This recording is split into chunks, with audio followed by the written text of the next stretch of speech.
Dans Blender, on appelle opérateur toute fonction qui, selon un contexte précis, génère une action. Par exemple, si je fais sauver sous, ça appellera l'opérateur de sauvegarde. Si je fais une action de déplacement, ça appellera l'opérateur de déplacement. Chaque opérateur est directement recherchable avec la barre espace. Donc là, si dans la vue 3D, je tape espace, j'ai accès à une boîte de recherche des opérateurs. Si par exemple, je cherche l'opérateur de déplacement translate,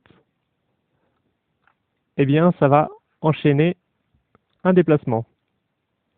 Je vous parle de ces opérateurs parce qu'on peut en fait revenir sur le dernier opérateur qui a été produit. Là, la dernière action, c'est le déplacement.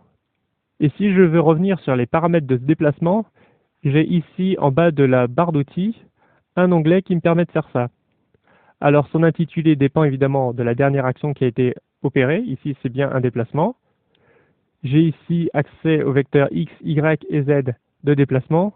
Donc si je déplace les valeurs ici, je peux interactivement changer les valeurs et voir leur effet. Par rapport à l'utilisation de ces petits boutons numériques que vous retrouverez un peu partout, leur utilisation est assez simple. Soit vous utilisez les petites flèches gauche et droite pour incrémenter ou décrémenter,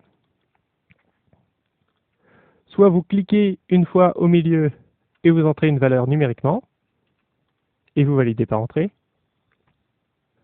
soit vous laissez le clic milieu enfoncé tout à fait au milieu du champ, et quand vous faites ça, en déplaçant la souris, vous êtes capable de slider les valeurs, de les déplacer de manière intuitive directement à la souris.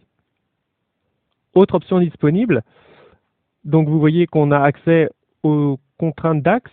Donc si on veut opérer la contrainte sur Z pour avoir un déplacement sur Z, Y pour Y seulement ou X pour X seulement, on peut cocher les options. Donc chaque opération possède ses propres paramètres sur lesquels on peut revenir. Plutôt que le petit encart restreint en bas de la barre d'outils, on peut demander à Blender d'afficher une fenêtre flottante. Pour cela, on va utiliser la touche F6 du clavier, F6, et j'ai la même chose mais en un peu plus lisible. Donc on a accès encore une fois aux options qu'on peut modifier. Cette option est très utile quand vous ajoutez un nouvel objet de base.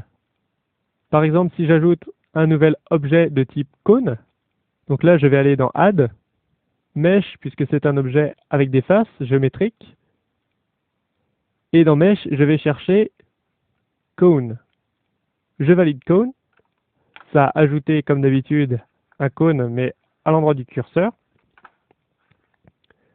Et maintenant, si vous regardez dans les options disponibles, dans la modification du dernier opérateur, vous voyez que je peux changer intuitivement le nombre de points qui composent le cercle de base,